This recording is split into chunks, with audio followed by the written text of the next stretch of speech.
Now Hey we're on. guys, this is Scott from GigaPunch.com here. We're doing the GigaPunch Hangout. I've got some of my writers here, and we're going to be talking about the new Xbox One and the whole fiasco with that, and anything good about it. I've got Alvaro over here. How you doing, man? Going, everybody. Doing the wave. And we got Yeah. Dane. Howdy, everybody. Good to see you. And we got Johnny Vinyl Salutations. right there. Okay, so what happened at E3? It was a few weeks ago. They announced the Xbox One, which everyone was excited about, and they mentioned some things about always on and not being able to share games and that kind of stuff, and it kind of caused an uproar. And a few days ago, they pretty much backtracked and changed their whole strategy because of the public outcry against it. And I don't know about you guys, but it seems like with always on being so important to their strategy, they kind of dumped it pretty quick, so it couldn't have been that important. What do you guys think? Who starts? I guess I could start this off. Shut up, Johnny. No. So basically, you're right. I think it was very consumer oriented the way they went. Everything hit the fan after on E3, and then as soon as it hit Twitter and Facebook and all that good stuff, like a few days later, they were, to take some of Johnny's words back when we were talking about it, was everybody at Microsoft was like, oh, just kidding, guys. That's not really what we're going to do. This is our real business model. And I really think that it was all, in response to what the consumer wanted. And at the end of the day, that's how powerful social media has become, where this giant company like Microsoft could have followed in the footsteps of other exclusive companies and said, this is what we're going to do, and that's how it's going to stay. But instead, they changed it at the last minute. Mm-hmm. There are some things that I think this isn't going to affect as much as people expect, because for the Xbox and the PlayStation as well, a developer or a publisher can still make it so that always online is required for their game. Like Destiny, you still have to be always online to play, and on either system. And I think it's going to be the way for a lot of other games where it seems to be a big deal this generation is going to be kind of fusing the multiplayer and the single player kind of into one thing, like Destiny is doing. And so for that, obviously, you need an always online connection. So I think even though neither Sony or Microsoft requires it, it's still going to be required for a lot of games people are going to want to play. Right, I agree, and I really hope that doesn't affect like the developers and the direction they want to take games, because what if they don't want to make something that's always online, or they want to, that could, limit their consumer base, and they might not want to make a game like that because they have that many less consumers to buy their product. And I don't know if they would want to go that way. We might get some games that are kind of half-hearted. Well, they don't have to, of course. I mean, but I don't know. It seems some of them want to, like Bungie. Yeah. Yeah. It does look awesome. Destiny does look pretty awesome. I think Xbox One still requires a one-time check-in, but it's not an always-on type thing. Yeah, it only requires it when you plug in your system for the first time. That's What the if only time. What if you don't have internet at all? Yeah, I just had this argument, I'm sorry, I cut you off, but just an hour ago with somebody else on a message board. Who are these people that don't have internet in 2013? Right. Can we just leave them behind and not worry about them? They're all on IGN's comment boards, and they're using their parents' or their grandmother's internet connection. And I think that the biggest, backlashes on the internet are always bigger than they really are, because you just have one very vocal minority of people, and for all intents and purposes, despite me agreeing with Microsoft's vision of the Xbox One kind of taking over your living room and becoming a media device that does more than just play games, you have this core gamer who doesn't look at it as anything other but a system and wants to play his single-player games, which I totally sympathize with, because most of my favorite games, I would actually argue, are single-player RPGs, are first-person shooters. But at the end of the day, half of the appeal of being in the Xbox camp or being involved in Microsoft's ecosystem is because you do Xbox Live. And they were the folks that helped make online gameplay the juggernaut that it is today. As far as the average gamer is concerned, PC gamers have been doing it for a long time, but as far as home consoles, if you wanted to be online and you wanted a great online experience, you had an Xbox. So since most of the folks buying the system should be, or at least Microsoft would hope that they would be repeat buyers, they're already on Xbox Live, they already have an internet connection. I don't think it's as big of a deal as some folks are making it out to be. And to Dane's point, it's actually true that Xbox is kind of trying to change up their methods. I mean, Skype integration.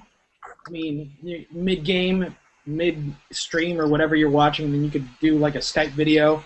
Like it's totally not the gamer mentality, but it is, like he said, making it the media hub, the family room type thing. It's kind of changing its dynamics. So I'm excited to see what ends up happening from this, because it's obviously just the beginning for Xbox One. Yeah. The only thing that really bothered me about the Xbox One old policy was the used games. And even that, not so much. And I think a lot of people would have freaked out less about the used games if they did a better job communicating what their family share plan was. Because they had this option where you could give somebody permission to basically play the game that you bought for free all the way through, and that we just couldn't digital. Yeah, digital, but we just couldn't play at the same time. So like if I did a share with Scott, me and you couldn't play the game together, but we could each play it on our own time, which for free. Which it's fun, but they did not communicate this at all until after they took away that policy, which is yeah, that's because it didn't exist, but power of social media.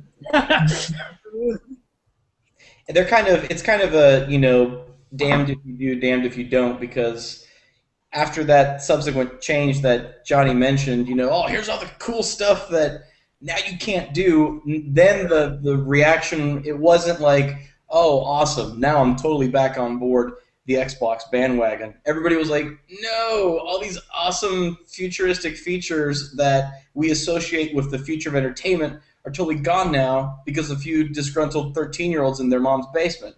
And I agree with that. I don't think that's fair. Hey, I'm 27, okay? Well, and I'm still disgruntled, so there's that. The basement's nice, too. She did a full remodel. I mean, it doesn't look too bad. Yes.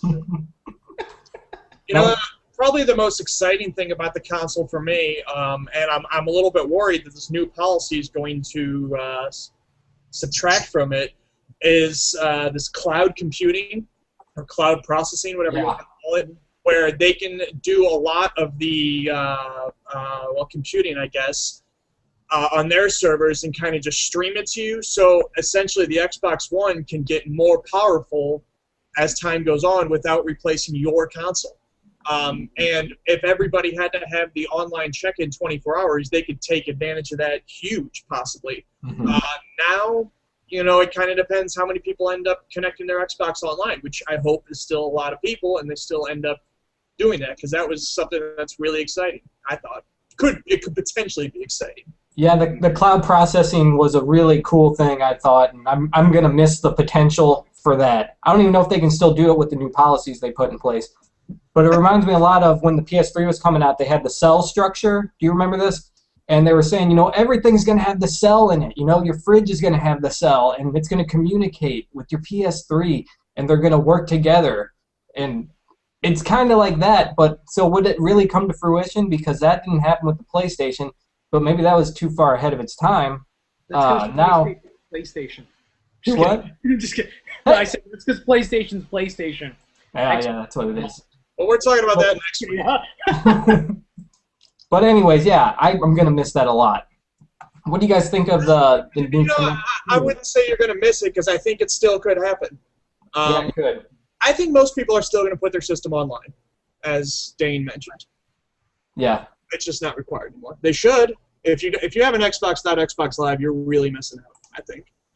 That's true. It's a huge part of the experience of owning that particular system. Right. And now, real quickly, what do you guys think of the new Kinect coming with the system, the Kinect 2 or whatever it's called. I personally thought it was pretty cool. The fact that I just cut off Alvaro there, that was my goal with starting this comment. I was agreeing. He's talking about. In all seriousness, I thought that the Kinect was a pretty cool piece of hardware, even in this generation. In some ways, it kind of one-upped Nintendo's Wii controls. And the one that they're including with the Xbox One, I mean, its ability to track your heart rate, that is incredible. I mean, the way that could be implemented into gaming is fantastic. I mean, I was imagining, you're playing a bout of Call of Duty, maybe not so much online, but maybe like a campaign, where you've got to keep yourself under control, because if not, your guy on screen loses it because you're physically not doing well while playing that game. Just a lot of immersion type of opportunities there. I can see a lot of gamers coming to the realization that they're just not in shape. Just like, oh man. Yeah. Or like in a survival horror game or something that control your heartbeat. I've been doing my Diamond Dallas Page yoga. Yeah, Dallas Page yoga. Okay. To Dane's point, the Kinect we've got now, I mean, it's buggy. The hand gestures, the movements, the tracking, it's definitely not, I'm sure, where Microsoft wants it to be. However, with Kinect 2, they're trying to close those gaps, and I'm thinking the specs are showing, looks like it's going to be pretty awesome. So, I mean, just from what we see now, that it's already an okay kind of motion sensor system to what we think it's going to be. I mean, I'm pretty excited to see where it goes. I mean, to be able to see all these awesome new motion capture games, these awesome features, maybe that incorporate more fitness games, where Wii was kind of capitalizing on. Yeah. To see Kinect take it to the next level would be amazing. And yeah, I joked about it, but really, that's one of the biggest jokes about the gaming industry is the typical gamer is this overweight, pudgy guy who lives in mom and dad's basement. But to be able to incorporate these, I know, Dane, to be able to incorporate some of these awesome kind of like technologies into improving fitness, just is mind blowing. It'd be amazing to see where it goes. I agree. Mm-hmm. Well, it better be good because now it's required to be plugged in. Like you can see behind me. I don't live in a very big place. The Kinect on this current generation doesn't even work in my apartment. It's not very big. And they've claimed that they're going to be able to make this new Kinect work in smaller spaces and in lower lighting and basically all the things that have kind of hampered this current Kinect. But it really better work if it's required. Yeah, definitely. Well, we're out of time, guys. Thanks for tuning in for the chat. Let's say goodbye to everyone. Stick around. Check out gigapunch.com for some great content on all of this and other awesome stuff. See you guys.